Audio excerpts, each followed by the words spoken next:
آخری کلمات میں پڑھ دوں پھر انشاءاللہ یہ بیان ہوگا، کیونکہ یہ میں سمجھتا ہوں میری زندگی کا یہ خلاصہ، بالکل مجھے یہ نہیں کہ مجھے کوئی اس میں چسکا ہے،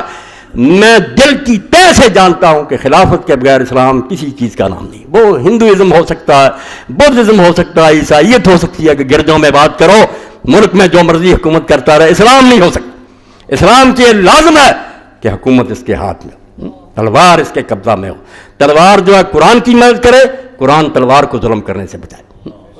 یہ دو چیزیں اکٹھی ہوں گی پھر دنیا کی بگڑی بنے گی۔ اسی میں حفاظت ہے انسانیت کی کہ ہوں ایک جنیدی اور شہری،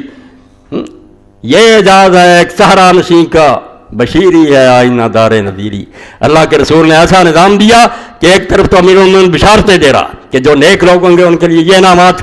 مگر ساتھ ہی نذیر بھی ہے کہ جو نہیں ٹھیک ہوں گے ان کا علاج اس طرح سے ہوگا۔ یک وقت بشیر اور نذیر ہوتی ہے اسلامی حکومت، یہ ہے صحیح۔ مگر جب سے یہ الگ الگ ہوئے ہیں، جس کو یہ کہہ رہے ہیں ایسا ہی کرو ممبروں پر، نہیں سیاسی بات نہیں کریں، ٹھیک ہے، ہوئی دین و دولت میں جسم زدائی، حوث کی امیری حوث کی وزیری، لیڈر بک رہے ہیں، جماعتیں بک رہی ہیں، بکتے جائیں، یہ سنت ہے۔ اب سنیں آپ، ایک آدھی بار پڑھوں، باقی انشاءاللہ پھر پیش کروں۔ جو لوگ پڑھتے ہیں جنہیں علم ہے وہ جانتے ہیں کہ مصر میں اس دور میں بہت بڑے لوگ ہوئے ہیں، شیخ محمد عبدو اور ان کے شاگرد، جن میں سے سید رشید رضا بہت اونچے ہیں، تفسیر المنار لکھی ہے، تو انہوں نے ایک کتاب لکھی ہے الخلافہ الامامۃ العظمیٰ، یہ پڑھنی چاہیے ہر بندے کو چاہیے۔ اردو میں بھی اب چھپ ہی نہیں سکی، یہ مولانا فقیر اللہ چاہتے تھے نہیں وہ چھپ سکی، شائع ہونا چاہیے اس اردو کرنا۔ خلافت کیا ہے، اس کی قدر کیا ہے اور کس طرح برباد ہوئی، تو یہ پھر جو اس بارے میں لکھتے ہیں صرف ایک حوالہ، باقی پھر آئے گا۔ وَأَيُّ عَالِمٍ وَعَاقِلٍ يَقِيسُ وَحْدَ أَبِي بَكْرٍ إِلَىٰ عُمَرَ فِي تَحْرِّ الْحَقِّ وَالْعَدْلِ وَالْمَسْرَةِ بَعْدَ الْإِشَارَةِ فِيهِ وَالرِّضَاءِ عَلَى الْحَلِّ وَقْبِهِ عَلَىٰ عَهْدِ مُعَاوِيَةَ وَاسْتِخْلَافِهِ لِيَزِيدَ الْفَاسِقَ الْفَاجِرَ بِقُوَّةِ الْإِرْهَابِ مِنْ جِهَةٍ وَرِشْوَةِ الزُّمَّاءِ مِنْ جِهَةٍ أُخْرَىٰ۔ کہتے ہو کون جس کی کھوپڑی میں تھوڑی سی بھی عقل ہے، وہ حضرت ابو بکر رضی اللہ تعالیٰ نے جو عمر رضی اللہ تعالیٰ عنہ کو اپنے بعد کیا، جس میں انہوں نے پوری طرح حق کو تلاش کیا کہ امت میں بہترین آدمی ہونا چاہیے، عدل کو ہاتھ میں رکھا، مسل کو لکھا، اور اس میں بھی اپنی مرضی نہیں کی، بڑے بڑے چوٹی کے اصحاب کو بلایا، ان سے مشورہ کیا، جنہوں نے اختلاف کرنا تھا انہوں نے اختلاف بھی کیا، کسی کو نہیں ڈانٹا دبکا، اور بعد میں بھی انہوں نے بالکل ساری دنیا کو بلا کر اپنے مکان کے نیچے چھت پر آ کر کہا کہ میں مر رہا ہوں اور میں پوری طرح غور و فکر کیا، یہ عمر میرا کچھ نہیں لگتا مگر امت کے لیے بہترین آدمی، میں اس کو پسند کرتا ہوں،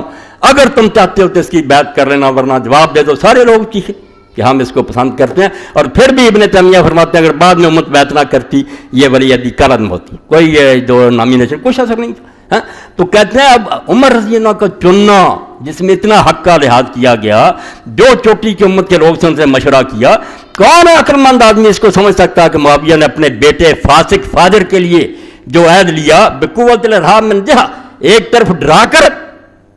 رشوت زماء من اخرى، دوسری طرف جتنے چوٹی کے سردار تھے قبیلوں کے ان کو پیسہ دیا، ثم ما تلا فی سنت سیئہ من احتکار الجار والطمع للسلطان وجعلہ ارہاقا ارسل لاولاد مولا اولیائهم کما یورث المال والمتاع۔ اور پھر بات ہے جو بعد میں نتیجے نکلے